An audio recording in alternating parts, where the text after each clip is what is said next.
Cinema విడుదలై 25 రోజులు గడవక ముందే అత్యధిక కలెక్షన్లతో దూసుకుపోతుంది దురంధర్ అనేటువంటి హిందీ సినిమా. ఇప్పటివరకు అన్ని సినిమాల కంటే కూడా ఎక్కువ కలెక్షన్లతో టాక్ ఆఫ్ ద వరల్డ్గా మారింది. పుష్ప 2 సీక్వెల్ని మించి కలెక్షన్ల వర్షం కురిపిస్తోంది.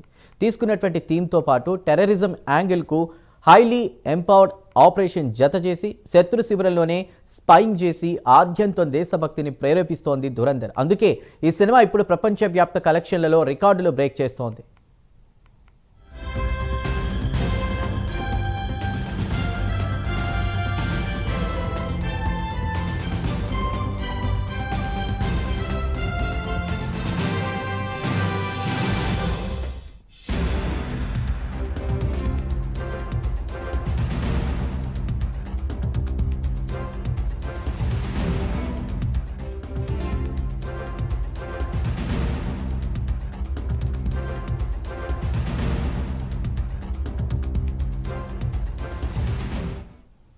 సర్జికల్ స్ట్రైక్ ఫేమ్ ఆదిత్యధర్ డైరెక్షన్లో పాకిస్తాన్ అండర్ వరల్డ్ టెర్రరిజం నేపథ్యంలో సినిమా సాగుతుంది. విడుదలైన 25 రోజులు కాకముందే 1100 కోట్లకు పైగా వసూళ్లు సొంతం చేసుకుంది. ఇక ఇండియాలో కలెక్షన్లు చూస్తే దాదాపు 863 కోట్లు కలెక్ట్ చేసిందని సినీ ఇండస్ట్రీ చెబుతోంది.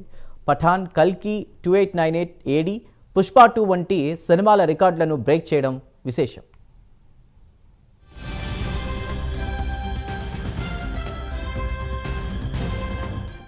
స్టోరీ పరంగా చూస్తే ఇది రియల్ లైఫ్ ఈవెంట్స్. 90ల నాటి విమానం హైజాక్, 2001లో జరిగిన భారత పార్లమెంట్ మీద అటాక్, 2008లో ముంబై అటాక్స్ నేపథ్యంలో సాగుతుంది. హంజా అలీ మజారీ పాత్రలో నటించిన రణ్వీర్ సింగ్ అనేటువంటి మిస్టీరియస్ ట్రావెలర్ పాకిస్తాన్లోని కరాచీ అండర్ వరల్డ్లోకి చొచ్చుకుపోతాడు. అతను బాలోచ్ గ్యాంగ్ లీడర్ రెహమాన్ పాత్రలో నటించిన అక్షయ్ ఖన్నాకు చెందిన నెట్వర్క్లోకి ఎంటర్ అవుతాడు. యావత్ టెర్రరిస్ట్ సిండికేట్ను ఇన్సైడ్ నుండి ఎలా డిస్మాండిల్ చేస్తాడు అనేదే ఈ కథ. ఇక ఇది ఆద్యంతో ఎంతో ఆసక్తికరంగా చూపడంతో ప్రేక్షకుల మన్ననలు అందుకుంటోంది.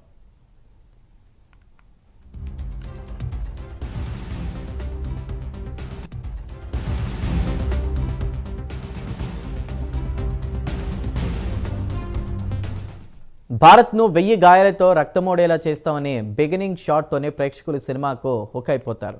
అలా మొదలైన సినిమా పాకిస్తాన్కు భారత్ స్పైని ఎవరు పంపిస్తారు, ఎలా పంపిస్తారు, అంతకుముందు భారత ఏజెంట్లను ఎలా టార్చర్ చేస్తారు, ఇప్పుడు భారత్ పంపిన స్పై ఎలా సక్సెస్ అవుతాడు, అందుకు ఇతివృత్తంలో దారితీస్తున్నటువంటి మూల మలుపులేంటి, ఈ అంశాలన్నీ కూడా సినిమాకు హైప్ తీసుకొచ్చాయంటున్నారు. దేశభక్తితో లింక్ చేయడం వల్ల పాక్ వంటి శత్రు దేశాన్ని విలన్గా చూపడం వల్ల కలెక్షన్ల వర్షం కురుస్తోంది అని అంటున్నారు.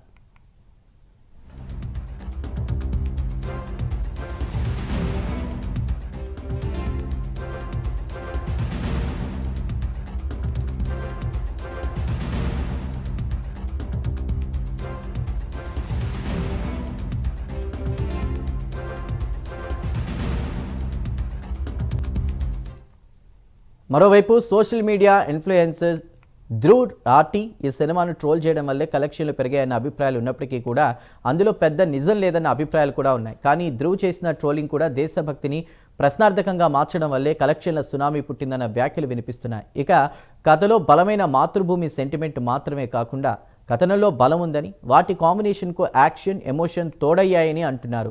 2025లోని సినిమాల్లోని టాప్ గ్రాసర్లలో దురంధర్ ఒకటిగా ఉండడం చెప్పుకోదగ్గ విశేషం. ఇందులో టాప్ యాక్టర్స్ అయినటువంటి అక్షయ్ ఖన్నా, సంజయ్ దత్, అర్జున్ రాంపాల్, మాధవన్ వంటి నటులు ఉండడంతో థియేటర్లు నిండిపోతున్నాయి. ఇంత భారీ రెస్పాన్స్ ఉన్న దురంధర్ ఓటీటీలో ఎప్పుడు రిలీజ్ అవుతుంది అనేది ఇంకా కన్ఫర్మ్ కాలేదు. అందుకు మరో 2 నెలలు పట్టొచ్చని అంటున్నారు. అంటే అప్పటిదాకా ఈ ఆదరణ ఇలానే కొనసాగితే అన్ని సినిమాల కలెక్షన్లు బ్రేక్ అయినా ఆశ్చర్యపోవాల్సింది ఏమీ లేదంటున్నారు. మొత్తానికి దేశభక్తి పూరితమైనటువంటి సినిమాలను ఆదరించే ట్రెండ్ పెరుగుతూ ఉండడం విశేషం.